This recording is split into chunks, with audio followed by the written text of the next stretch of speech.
Hello po mga kababayan, kamusta po kayong lahat? And once again, welcome back to another episode of Simply Talkies Vlog. Ang pag-uusapan natin mga kababayan ay ito pong si Pastor Apollo Sikiboloy equals PACQ o PACQ. Hindi po tayo nagmumura mga kababayan. At yung drug war ng Batang Duterte. Galing no? At si Senator Bato. Isasama natin siya. Okay? Kasi meron po siyang sinabi bago mag-break eh. So, bago po tayo magpatuloy mga kababayan, tayo po ay magbibigay pugay at pasalamat sa lahat ng ating channel members, followers, subscribers, nagla-like at nagsishare ng ating videos. Ganun din po sa mga nagsishare ng kanilang blessings at nag-replay ng ating videos. Ganun din po sa mga kasamahan natin sa video premiere. Baka wala na tayong video premiere kasi marami pong nagtatampo kay Tokis eh. Wala naman pong bashers na pumupunta doon. Kaso ang dami nagtatampo kaya wag na lang. Mag-upload na lang tayo, no? Shout out ko na lang dito yung ating mga kaibigan at kasamahan, no? Si tulad ni Ate Marie Chris Hernandez ng North Carolina, lalaging number 1 sa ating comment section. Si Elora Liz, yung kanyang Mr. Right and Left. Dalawa po sila eh. Right and left. Ewan ko dyan kay Elora. Napaka-beautiful ba niyan? Hindi ko pa naman nakikita yan. Si Aichang, si Miyu, si Kaluyal Wanabet na nasa Japan po. Hindi ko po alam kung sino sa kanilang maunang magbibigay sa akin ng Japanese ramen. Wala po eh. Pag sinabi ko, padala nyo naman ako ng Japanese ramen. Wala. Para po silang si Sara Duterte. Tamilmil. Naku, may magtatampo na naman sa akin dyan. Sino kaya sa kanilang tatlo ang magtatampo? Sabihin nila, paano naman namin papadala sa'yo? Hindi naman namin alam ang address. Yun lang. Yun lang. Di ba? Kala nyo naman, seryoso. Di ba? Parang si Duterte lang. Joke. At least hindi ako presidente. Di ba? Si Kaluyal Milestan, Kaluyal Alex Andrade. Tatlo pong Kaluyal lang pumapasok sa akin. Yung mga ibang Kaluyal, ewan ko, nasaan sila? Naka-block yata ako sa kanila kasi naasar sila. Palagi daw akong high blood. Lagi akong mainit ang ulo. Ayaw nila nung ganun. Ang gusto nila, malumanay at mabait. No? Yung galit na, pero hindi kakakitaan ng galit. Paano yun? Ay, hindi pong gano'n. Hindi po ako gano'n, no? Huwag niyo akong ikumpara sa mga yun. I am my own person. Di ba? Tama. Kung ayaw nyo, wala man akong magawa. You are free as a bird. Fly away. Fly like sky pigeon fly. Di ba, Junri Labit? You are free. I am not putting you in a cage. You have your own brain. Yun nga lang, yung sa inyo, brain part. Huwag kayong magkukumpara ng mga favorite vlogger ninyo in terms of how they deliver their reaction and opinion. Tandaan ninyo, no? Every person is unique. They have their own personality, no? Ay, kung masasaktan kayo dito sa real talk ko, di masaktan kayo. Wapakels naman ako sa inyo. Ang anuhin ninyo, kung yung inyong iniidolong vlogger or influencer ay nagsasabi ng katotohanan, nagbibigay ng tamang opinion at reaction. Hindi lang yung porket ang galing magsalita ay idol na, pero kung uusisain nyo, walang laman yung sinasabi, walang katotohanan. Di ba? Puro lang boka ng boka, hindi naman kayo pinapakitaan nung saan niya kinuha yung kanyang mga pinagsasabi. Yun! Kaya wala man akong pakialam kung magtampo kayo. I have my own politics, you have your own politics, you have your own brain. We don't have the same brain. Baka yung brain nyo mas malaki, pero blanco. Puro hangin ang laman. Di ba, Ate Marie Chris? Si Ate Marie Chris, pag niya, Si Elora, yung mga yan, nako, pag binutatakay ng mga yan, lalo na si Junior Realibit, ewan ko lang. Yang si Samdi, batang-bata, pero pag sinampal kayo niyan, matindi pa kay Glenn Chong. Eh kung gusto nyo namang maging happy-happy, punta na lang kayo ng Boston kay Red. Panay po ang inom nun. Di ba, Aichag? Oh, Miyu. Oh, si Maritel T, si Priscilla, si Ninita Umali, Nilda Arceo, RN Tusen, si Danny Reynado, si Mohamed, at yung iba pa po na dumadalaw sa atin. Si Twiller Wilfred, si Ate Maite, Baisa, si Mami B, no? Sila po mga masugid nating mga follower. At yung iba pa po, pasensya na po kung di ko kayo mabanggit, ano? At minsan ang hirap nyong i-shout out dahil sa dami ng comments. Alam nyo naman, mag-isa lang si Tokis. Oh, wala po akong assistant, hindi tulad po ng iba, may mga assistant, may tagagawa ng mga thumbnails. Eh si Tokis, nag-iisip pa, ano bang thumbnail ko dito? Ito na nga lang, wardi-wardi, di ba? Oh, so unahin natin, mga kababayan, topic na tayo, napahaba tayo, mga kababayan. Pasensyahan nyo na, yun ang mga, kumbaga, sa binabasa nyong libro, ang haba ng introduction. Yung meteor part, nasa dulo. Di ba pag tingnan nyo yung mga pinanonood nyong movie, sa simula sasabihin nyo, ay, ang boring. Kalahati, mga 30 minutes, ay, ang boring ng movie nito hanggang makatulog ka. Maya-maya, bigla ka nagising, nagpuputo ka na. Di ba may mga ganong movie sa kalibro binabasa ninyo? O, ganon talaga. Okay? So, eto po, no? Sabi ko sa inyo, it's all about Pacquiao, yung drug war nung batang Duterte, yung kupal na mayabang, at si Bato. Okay? Eto po, mga kababayan.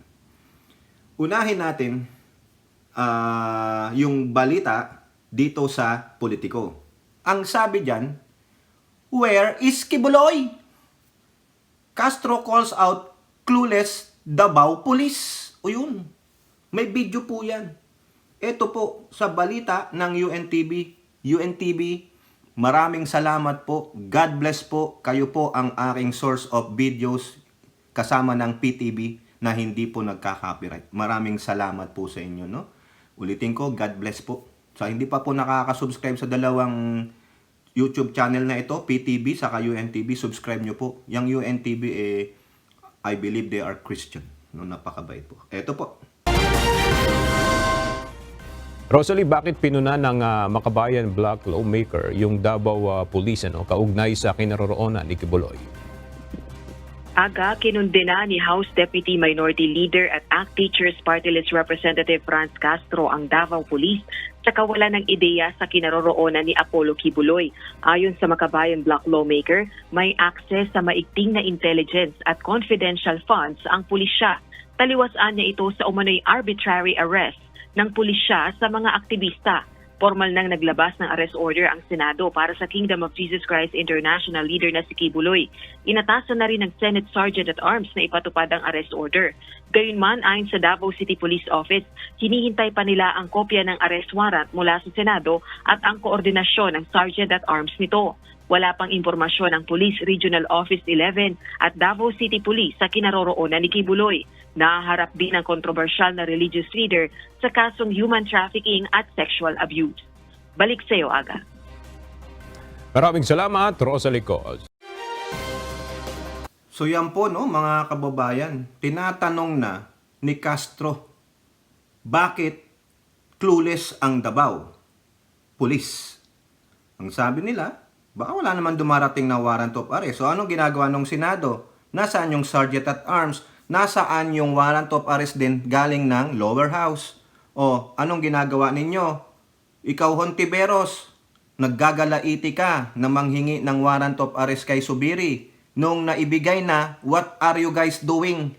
What is holding you up? Are you in a recess? That's why?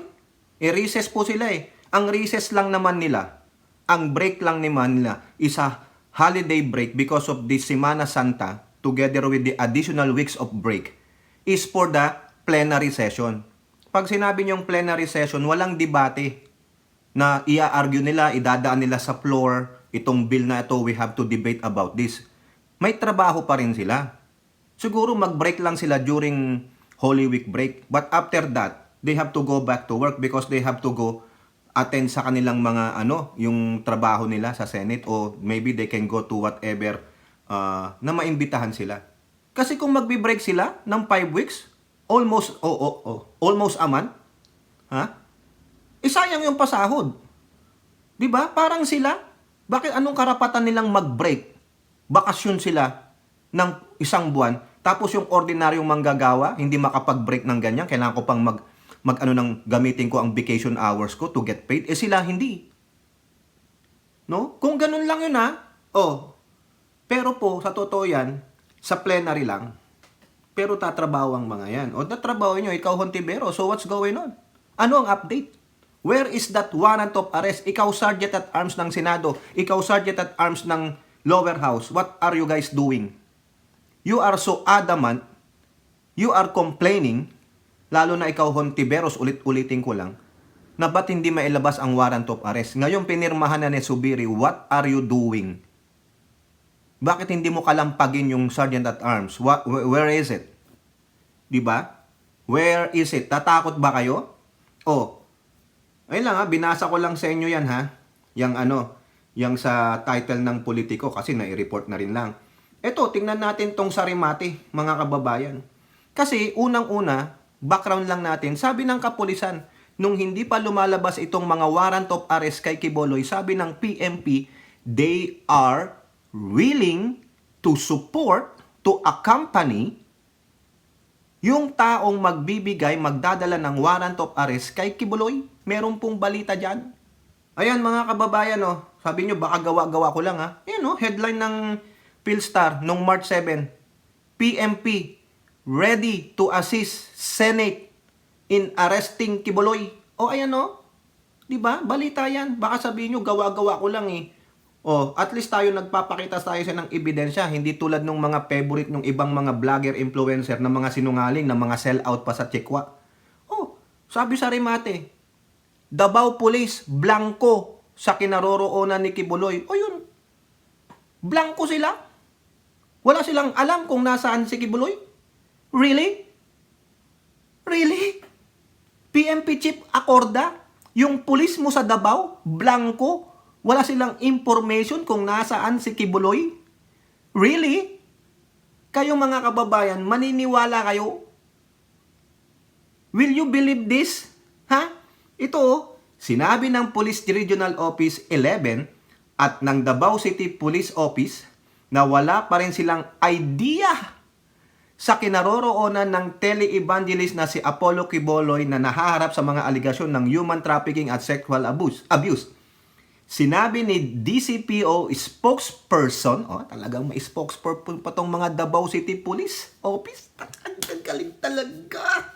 Police Captain Hazel Tuason na hinihintay pa nila ang kopya ng arrest order mula sa Senado. Gayon din ang koordinasyon mula sa Sergeant of Arms ng Senado para aksyonan ang usapin. Nauna nang sinabi ni Tuason na ang Sergeant of Arms ng Senado ay dapat makipag-ugnayan sa lokal na pulisya upang maiwasan ang posibleng kagulo sa pagsisilbi ng warrant of arrest. Ayan. Sinabi rin ni PRO 11, spokesperson, Police Major Catherine De La Rey na handa silang ipatupad ang warrant of arrest. Hindi naman nagbigay ng komento si Davao City Mayor. Ayan. Ang tanong ko na yun kanina, ikaw, Sergeant at Arms sa Senado, ano ginagawa mo? Sino ka ba? Bakit ang tagal-tagal na yan? Iyak-iyak si Hontiveros na manghingi ng warrant of arrest, di ba? Nung March 15, dapat may warrant of arrest na. Wala. Inantay pa si Siburing makauwi ng Pilipinas. March 18. I think 18 or 19 na pirmahan yan. Asaan ka na? 1 week na. Nasaan ka? Where are you? Nagbabakasyon ka rin? Baka nasa Boracay ka ba? What are you doing, Sergeant at Arms Hontiveros? I'm calling you out now. Aligaga kang manghingi ng warrant of arrest but you cannot implement that? Sabi ng pulis sa Davao, wala daw silang kopya kasi gusto nila kayong tulungan para maiwasan ng kaguluhan. That is a good gesture, which is tama naman. Pero ang hindi ko po mapaniwalaan dito, ay walang idea ang mga pulis kung nasaan si Quiboloy?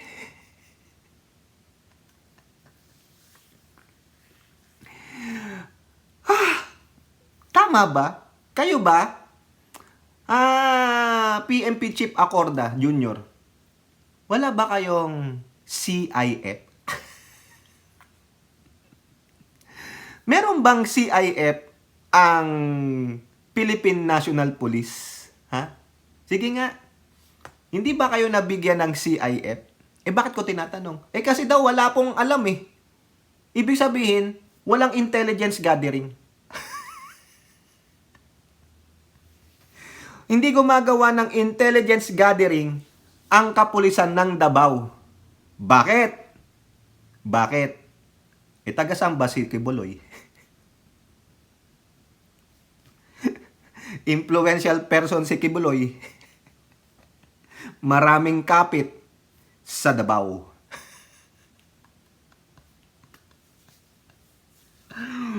Ang ano sa Davao, whether you live o whether you die. Bakit ko nasabi yan? Mamaya mga kababayan. 'Di ba? Whether you live or whether you die based on the sabi ng kanilang mayor, yung mayabang at kupal na mayor. Pasensyahan ta, sabi niya. Kaya pag ikaw ay tumumba, pasensyahan ta ha. Sa pamilya ng mga biktima, yung naitumba, pasensyahan ta. Sabi niya, get out or shape up. You choose or else I will kill you. Panoorin niyo yung video natin. Hindi ako nagsinungaling. Balita ng Sunstar. Get out. Sabi niya, otherwise I will kill you. Pasensyahan ta. Yung po yung pamamaraan, kaya ako nasabing, you live or die. Based on the barrel, on the end of the barrel of a... yan. Ano po ang sabi dyan ng mayabang at kupal na mayor ng Davao? Ayan o. Hindi naman nagbigay ng komento si Davao City, yon tungkol sa arrest order labang kay Quiboloy. Ano sabi niya? Ayokong magkomento dahil national matter yan. At iba ang pinag-uusapan natin dito.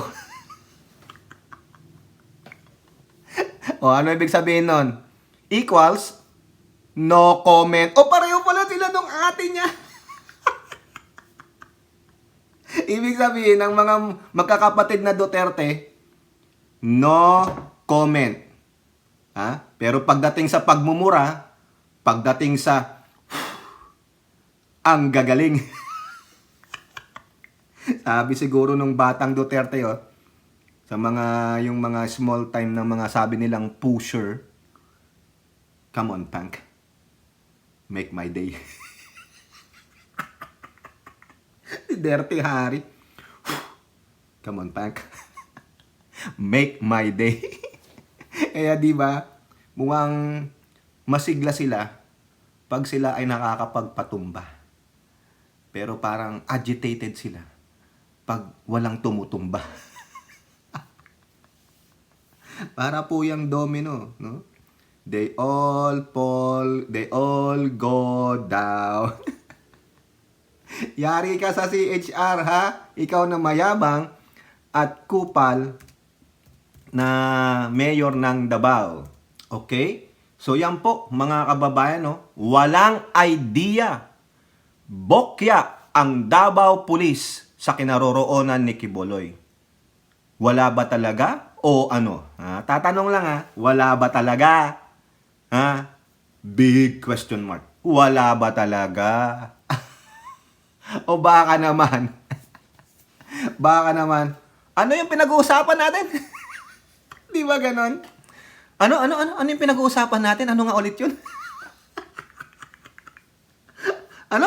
Nabingi, no? Nabingi. Anak ng siopaw. Tapos meron kang mayor na no comment. Alam na this. Oh, ito mga kababayan, ito matindi, di ba? Yung drug war nito, ha? Publicly sinabi niya, get out or I will kill you. If you are a pedophile, if you are a rapist, if you are a karnaper, holdapper, a drug I will kill you. O yan. Ngayon, sa video din natin na yon, in a matter of 24 hours, 5 na ang bumulagta. Yung nangyari yung iba doon sa kasagsagan ng kadiliman ng gabi. Ooh! Gabi ng lagim! O, sinong nakaalala niyan? Di ba? Junior Realivit. Gabi ng lagim. Totoo pala yun. Hindi pala tungkol sa mga aswang yun. Ay, hindi totoong aswang. Kasi bakit? Yung mga aswang ay mga Duterte. Ayun. Sila pala ang lagim ng dilim. Wow! Ooh! Nung bata kami, pag sa radyo yan, nakaganon na sa nanay mo. Paniwalang-paniwala doon sa mga nagkikwento. Kasi ano yun eh, drama sa radyo, yung gabi ng lagim. Naglalakad mag-isa si Maria sa kadiliman ng gabi. Tahimik. Bigla na lang may gaganon ka. Aray ko. Hindi ko natalo. Bigla ng nanay mo, nabatukan ka pa. Transistor lang kami nung walang radyo. Ay, walang radyo. Walang TV. Sorry, walang TV. Sa transistor lang, radyo lang kami nun. Yan. Ngayon, mga kababayan, aside sa 5, sa balita ng Manila Times, 2 pa.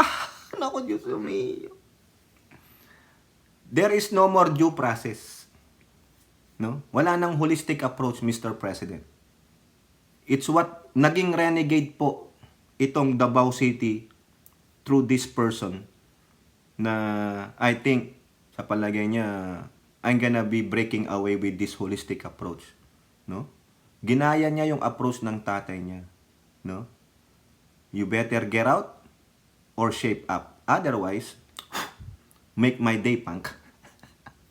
Come on, punk. Make my day. Diba? Oh, hindi ka na natuto. You repeat the same mistakes your dad did. Pero yun po sila. It's their genes. Nangangati. Nagkakakurikong sila. Pag wala silang nakukuha, hindi nila nakukuha yung gusto nilang gawin. The due process is on the end of the barrel of the Hindi po ang due process ay pupunta sa korte. Ayan, 2 pang suspect ang tumumba. Ha? Eto. Kita nyo yan? Ano ang sabi ng CHR? Express deep concern over the recent drug-related deaths, saying that every person has the right to life. No? Pero siya, siguro, fed up na siya sa mga kagaguhan ng mga pusher at addict. Pero sino nang na itutumba ninyo? Tulad ng itinumba ng tatay niya. No, yung 6,000, sabi record ng PMP. I don't wanna use yung ano ng numbers ng mga Human Rights Watch na 12,000 mahigit. Let's use the PMP record to be fair. 6,000 plus ang tumumba. Ilan doon ang big time na mga pusher? Ilan? Tell me. Yung nandoon sa matrix ng tatay niya, yung sa libro. Yung mga 5 kapulisan doon, yung mga big time na sinasabi nilang mga drug lords, may tumumba ba? May nahuli ba? Yang si Kerwin Espinosa mo ang lalaya pa. Di ba? Oh. Dito, the seed of doubt is talaga ba ng laban ito? Sino ang witness na nakita na nanlaban siya? Hindi ba yan tinaniman? Di ba? Ganun lang para masabi nga nanlaban o ganito. Nasaan ang due process? Kasi wala na, di na makapagpaliwanag yun eh. Tumba na eh. Di ba? It is repeating the same thing. Paano kung inosente pala to? Paano yung pamilya ng biktima? Kaya nga sabi niya, pasensyahan ta. Ha? Pasensya ta o whatever yung word na ginamit niya. Basta may the word na pasensya na lang. Di ba? Yun lang ang sasabihin mo? Ayoko magmura mga kababayan eh. Yun lang ang sasabihin nito? Pasensya? Ganon? Ganon ba kadali? Ang kumitil ng buhay tapos sasabihin mo, pasensya? Di ba? Kung fed up ka na sa mga crimes na ginawa ng mga yan, bring them to court, let them suffer. Due process. Kayo nga nananaghoy kayo ng due process sa mga kakampi nyo, lalo na kay Kibuloy eh. Pero pagdating sa mga yan, kung totoo mang mga pusher yan, let them go to court. Give them the due process. Hindi yung due process nyo is in the end of the barrel of a, di ba? Loaded na loaded kayo eh. O ngayon, now, you suffer also the consequences of your action. Yung sinabi mo. Hindi mo sinabing, hindi naman ako ang pumatay, pero you are the one who commanded it, who orchestrated it. Di ba? Nakakahiya po mga kababayan, no? Ayan, no? Anong sabi ng CHR ngayon? Sa Philstar Global. CHR probes Davao drug war deaths. Dapat lang.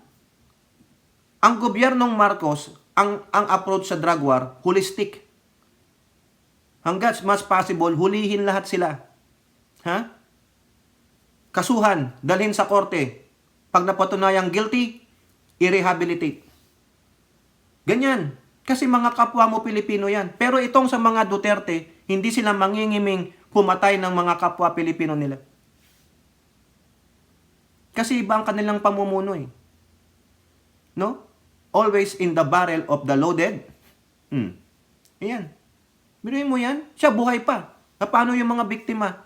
Yung pamilya nung namatay? Wala na. Kawawa naman. Kung nakagawa ng krimen yung mga yon, hulihin ninyo. Hindi, ang nangyayari sa gabi ng lagim eh. Di ba? At disappointing, hindi na natuto sa kamalian ng kanyang ama. Ginaya pa.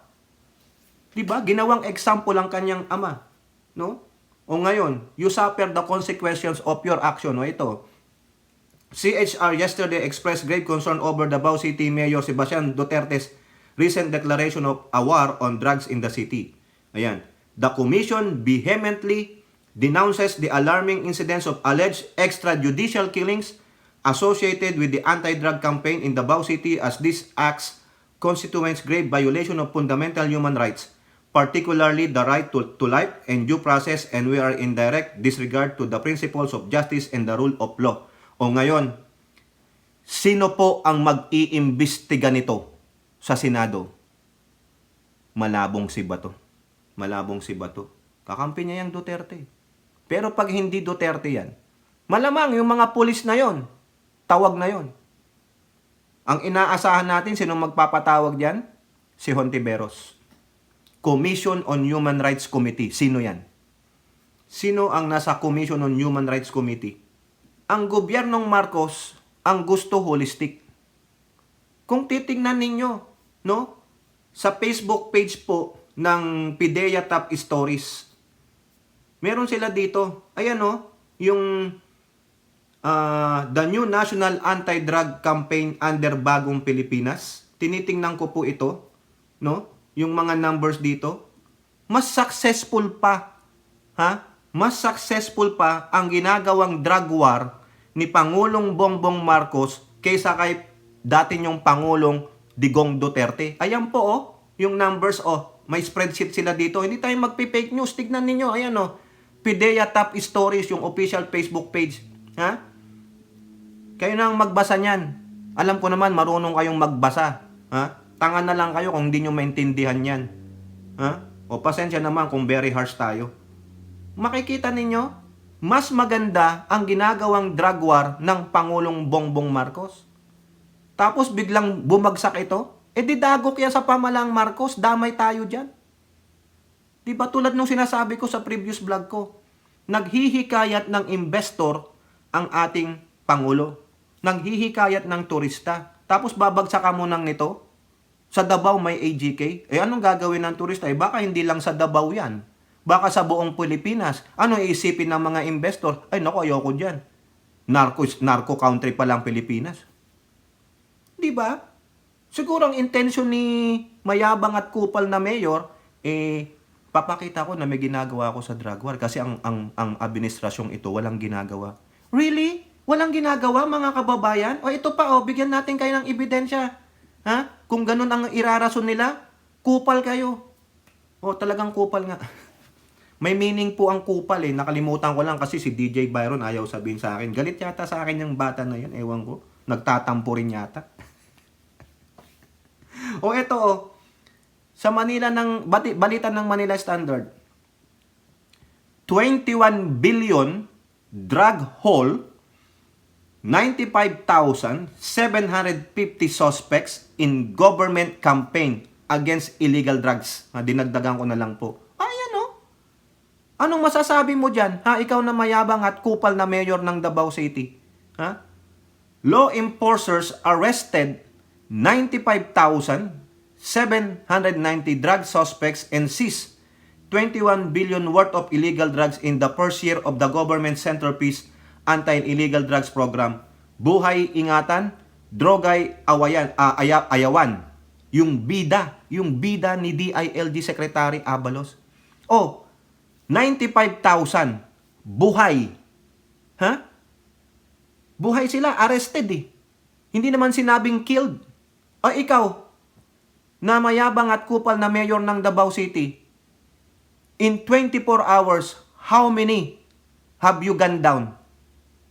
How many? 7. 7 ka agad. And the numbers will increase. Habang patuloy mong ginagawa yang kinopya mo ang programa ng iyong ama. Copycat ka. Di ba? The numbers were the result of 75,831 drug operations nationwide. Department of Interior and Local Government Secretary Benhar Abalos said during the first anniversary celebration of BIDA, biruin mo, nag-anniversary sila, tapos itinaon naman nitong kupal na ito ang kanyang war on drugs sa Davao City. I will kill you. Patay.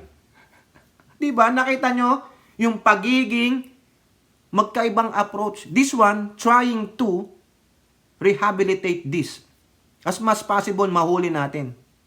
Hindi titigil ang droga sa bansa hanggat hindi kayo nakakahuli ng malaking isda. Hanggat merong mga protektor ng malaking isda. Yun yan. Hanggat hindi nyo nalalaman kung saan talaga sila naglulungga. Diba? Yung tatay niya nga, palpak Diba sinabi sa campaign period, maano ko ang drugs ng 6 months, yung pala joke lang. Mga stupido kasi tayong mga Pilipino naniniwala sa kanya. Diba? Joke lang. Yun. Diba? Pero kung murahin niya ang mga ibang mga bansa, hindi joke. Totoo yun. Tuwan-tuwa siya dahil balasubas Bastos, mayayabang. Akala nyo naman, ako, sinuportahan ko sila, akala ko, totoo pala, yung pala, joke lang pala. Putang ina. Sorry. No? Tulad na sinabi ko sa inyo kanina, hindi po tayo tulad ng ibang vlogger na malumanay, compose, no? Ganyan. Hindi po. Kung gusto nyo, doon kayo. Di ba? Madali lang naman yan Hindi po ako manghihinayang sa mga nanonood na walang ganyan. And you cannot compare, no? 1 or 2 vloggers, influencer na ganito ang gusto nyo. Ayun ang gusto niyo. Yun ang gusto nyo. Ito naman ang gusto ko. Bakit? Di ba? Demokrasya tayo. We are living in a free world. Hindi po tayo komunista. Di ba? Kung gusto nyo ng ganong komunista, punta kayo ng North Korea, saka China. O kaya dyan sa yung mga communist country, iilan na lang naman kayo. Di ba? Nakita nyo yan? Eto pa. Abalos added that 177 police officers were slapped, no, with drug-related charges while 28,000 villages are now drug-free. Hindi kasama dyan ang Davao City. Kasi sabi nitong mayabang at kupal na mayor ng Davao ay nagbalikan daw. Baka naman yung mga iba nagpunta sa inyo. Hindi ibig sabihin na drug-free na ang barangay nyo ay titigilan na namin. We will continue to monitor because there is a risk na baka bumalik. Ayan. Diba? Bakit hindi ganito ang gawin ni mayabang at kupal na mayor ng Davao City? Bakit hindi nyo hulihin? Ikulong ninyo. Give them a due process kaysa yung sasabihin nyo nanlaban? How? Dapat meron kayong video. Meron kayong body cam just to say na nanlaban po talaga silang unang nagpaputok. O so wala kami magawa, we have the fear of our life, so pinuputukan din namin. O di ba? At least maminiwala pa kami. Kaso wala eh. Wala eh. Nasaan ang video evidence? Wala. So ano iisipin namin? EJK. Di ba? Wala kayong pagpapahalaga sa buhay din. Pare-pareho lang kayo. Anong pinagkaiba nyo dun sa suspect? Ha? Kayo, legal. Di ba? Legal eh. Legal. Oh. Legal. Peng, peng, peng, peng, peng. Oh. Pero yung isa, illegal. Oh, yun. Tumba. Di ba? Kita mo yan? Ang ganda ng programa nitong DILG. Kaya DILG, tingnan mo ito, yung ginagawa sa Davao because dagok ito sa inyo eh. Hindi nga pinakita dito, hindi binalita kung ilan nang namatay. Pero ang sabi nung Rappler dun sa isa nating report, no? So far nakaka 95 na napapatay. O 95, there is a small number. 'Di ba? Siguro mga talagang legit na nanlaban yun. Bago pa yun yung dito kay mayabang at kupal na mayor ng Davao, bago yun. Sasabihin ninyo, I will kill you. Talagang singular pronoun, I. So therefore, yari ka dyan. Even though na hindi ikaw ang gumawa, sa'yo nang galing. Dahil ikaw ang responsible dyan. Ikaw ang ama ng Davao City. So, sa mga pamilya po nung sabi nilang suspect lang suspect Hindi pa napapatunayang guilty pero they find out in their own understanding guilty na siya kaya we gave justice. 'Di ba? Pasensya ta ha. Sasabihin siguro sa kanila, pasensya ka ha. 'Di ba? Paano pag sa inyo nangyari 'yon? No, kayong mga pumindot ng gatilyo doon sa loaded barrel ninyo, anong maiisip ninyo? Di ba? Grabe tama lang to, CHR, gawin niyo po yan. No? Bigyan ng hustisya rin. Ikaw, Hontiveros, gumawa ka na ng Senate hearing para patawag mo yung kupal at mayabang na mayor ng Davao City. Tingnan natin kung pupunta siya. Di ba? Alam niyo naman mga Duterte. No? Matatapang lang, pero pagdating na sa implementation ng batas, ala na. Ano ang sabi naman ni Bato? Labas tayo diyan kay Bato. Sama na natin tong si Senator Bato. Tapos maliligayang araw. Bato de la Rosa lauds Arnie Tevez arrest.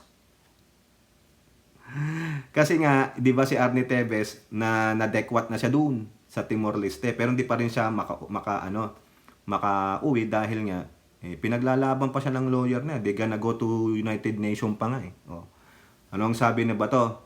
Senator De La Rosa said the arrest of murder suspect turned fugitive Arnie Tevez is proof that one cannot escape the long arm of the law. Meron nga siya, yung kinote card sa kanya, the long arms.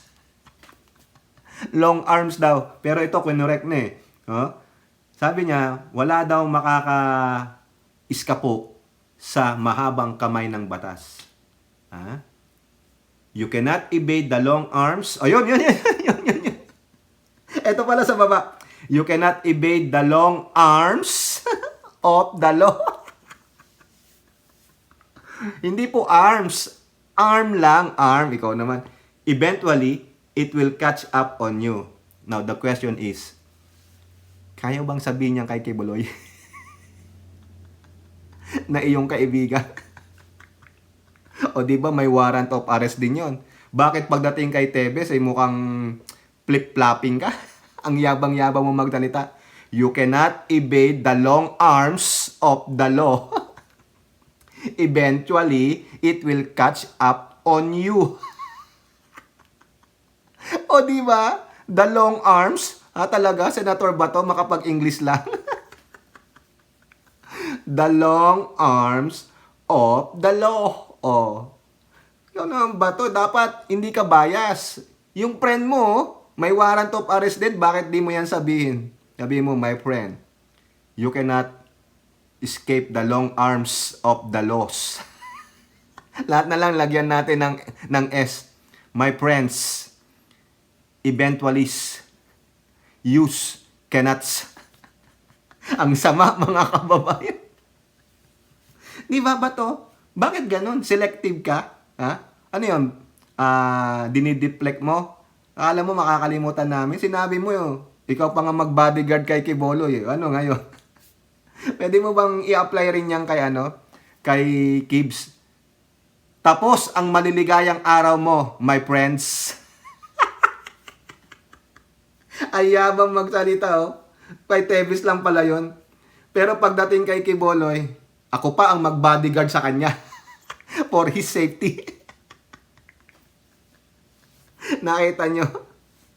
Nakita nyo yung pagiging nila, yung pagtatakpanan, Iba na usapin natin, tungkol kay Tebes, wag kay Kiboloy. Bakit? Friend ko kasi yun. Ganun, di ba? Kayo na. Di ikaw na lang, di ba? Kayo po mga kababayan, anong masasabi nyo sa mga yan? Comment down below and don't forget to like and share. Hope to see you on the next videos. Bye-bye. God bless.